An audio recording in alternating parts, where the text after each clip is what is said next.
Hey everybody, this is Jim at FreeChartVideos.com using time-honored techniques to understand modern markets. Just want to remind you once again that this video is for educational purposes only and it is not intended to be used as any form of investment advice. I can draw lines on charts, but you and only you can draw your own conclusions from your own due diligence and make investment decisions that are suitable for your financial situation. I'm not a licensed professional. I'm just a guy that draws lines on charts. And here is our S&P 500 chart.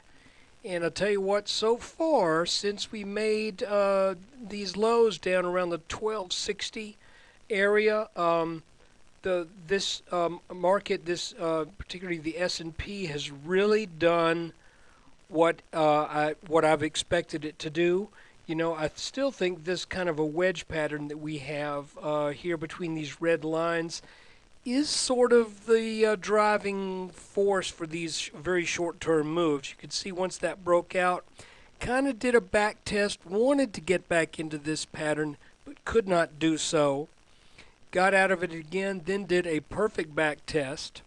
We drew this green line, and remember I stated that if we get over this green line, then I think we're going to head up for some short-term positive momentum. We did that. And then yesterday, I mentioned what I think, well, not yesterday, actually, it was on Friday.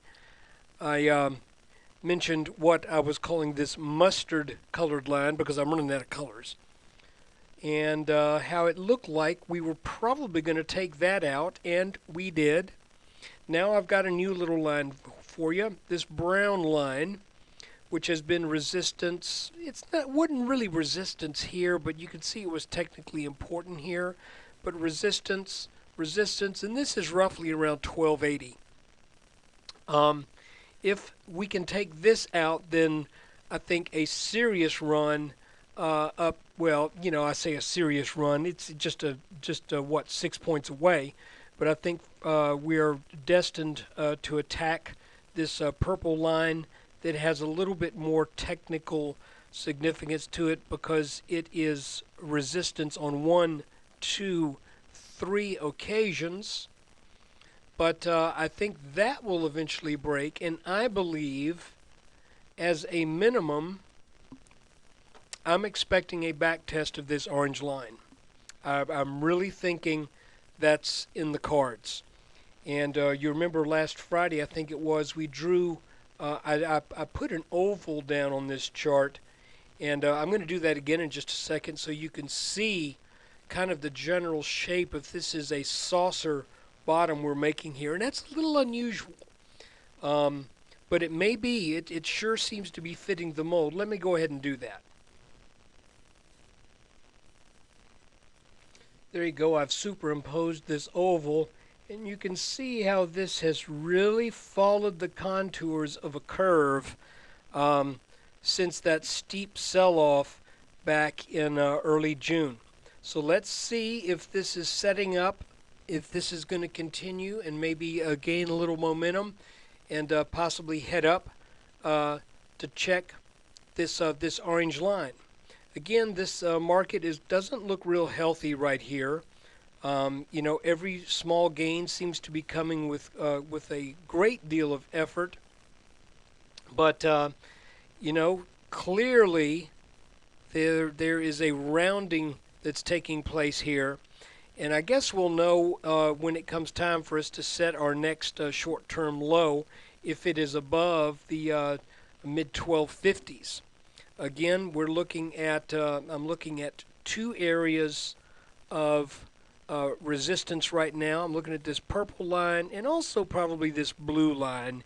If we get above those, then this blue line, if we get above that, then this orange line. I believe that orange line will get tested because we have not had a back test of that when it broke. So I'm expecting that to happen. But again, we got to watch this day by day. Right now, things are looking like we're gonna get at least some short term, some more positive out of the short term.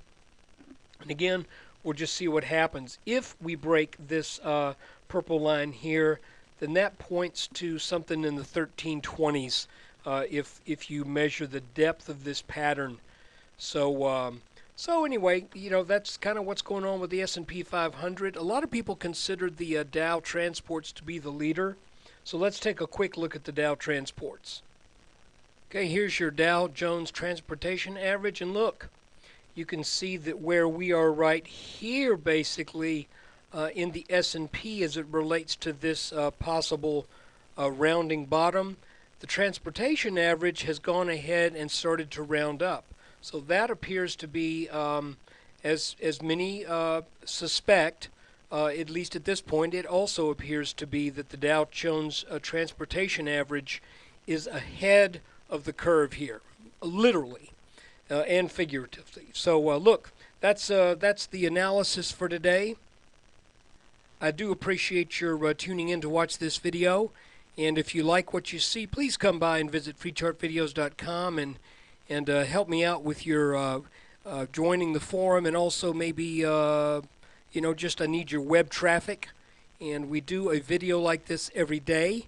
If you like what you do, you also can look on the website. There's an opportunity to make a donation. If this is of value to you, this is a free service. I intend to keep the S&P updates for free as long as I possibly can. And so if this is of value to you, please consider your support through web traffic as well as possibly a donation. I have a video that I've done this month where I look at 6 stocks: Sprint, Ford, Emeritus Corporation, Lucas Energy, Southern Copper, and Silicon Graphics. So if you want to see the analysis of those charts, you can make a donation. If you don't, that's cool. This is still free, and there will be another one tomorrow. Thanks.